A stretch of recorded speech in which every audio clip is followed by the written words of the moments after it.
কিভাবে চাষ করে ওইটা আপনাদের দেখাবো একদিন। সব বাইরে রাখবো। এই শীতের মধ্যে এই যে চালানছি না, শুক্রবারের বাজার, সবজি বাজার, ফুলকপি,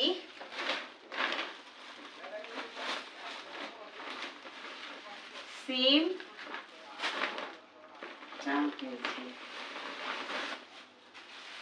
ধনিয়া পাতা, ছোলা বুট,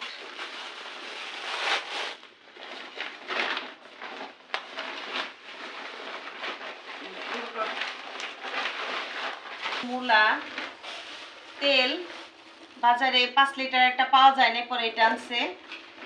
আর হচ্ছে শীতে পিঠা খাওয়ার জন্য এই হচ্ছে আতপ চাল। এই সবজিগুলো প্রত্যেকটা বাইসা নেব এখন।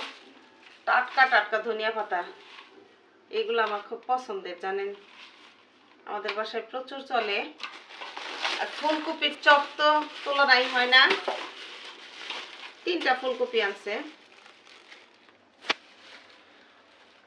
এই যে ফুলকপি দেখছেন, বড় বড় ফুলকপি। এই ফুলকপি কিন্তু আমাদের গ্রামে প্রচুর হয়, বুঝছেন। এই ফুলকপির কিভাবে চাষ করে ওইটা আপনাদের দেখাবো একদিন। সিম, এগুলাতে ভর্তা, ধনিয়া পাতা আর হচ্ছে কাঁচামরিচ দিয়ে এগুলা দিয়ে ভর্তা করলে আরো বেশি ভালো লাগে। আর আছে মূলা। কিছুই ফ্রিজে রাখবো না, আমি সব বাইরে রাখবো। ফ্রিজে রাখলে এগুলা ভালো লাগে না।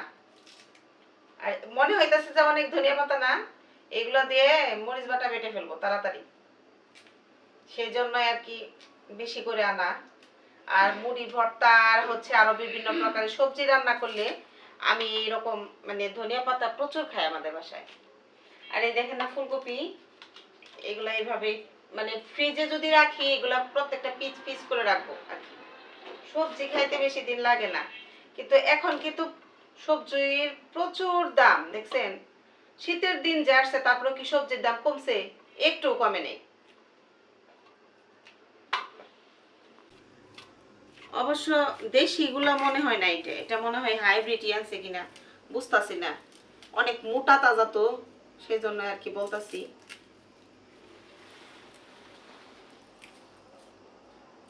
এখন রাত হয়েছে না, ভাপে সিদ্ধ জিনিস খাই আজকে শুয়ে থাকবো, আর কোনো কিছু খাবো না, রাত্রে ভাত খাবো না।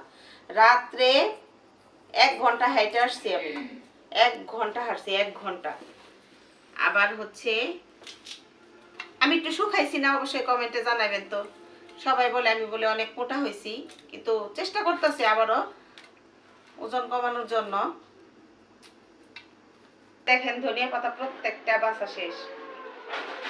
এখন আতপ চালগুলা কন্টিনিউ ভরে রাখি। এই শীতের মধ্যে এই যে চাল আনছি না, বাড়ির থেকে মা আরো আনবো, পিঠা বানিয়ে নিয়ে আসবো। আরো আমারও বাসায় টুকটাক পিঠার একটা ব্যাপার স্যাপার আছে না, শীত আসছে, যত শীত তত পিঠা বেশি মজা। এইভাবেই সব কিছু। আর এই যে এটা এখন পানিতে ভিজিয়ে রাখবো, ছোলা বুট শেষ হয়ে গেছে বাসায়, এর জন্য। তো আজকে এই পর্যন্তই, দেখা হবে নতুন কোনো ভিডিওতে। আল্লাহ হাফেজ, আসসালামু আলাইকুম।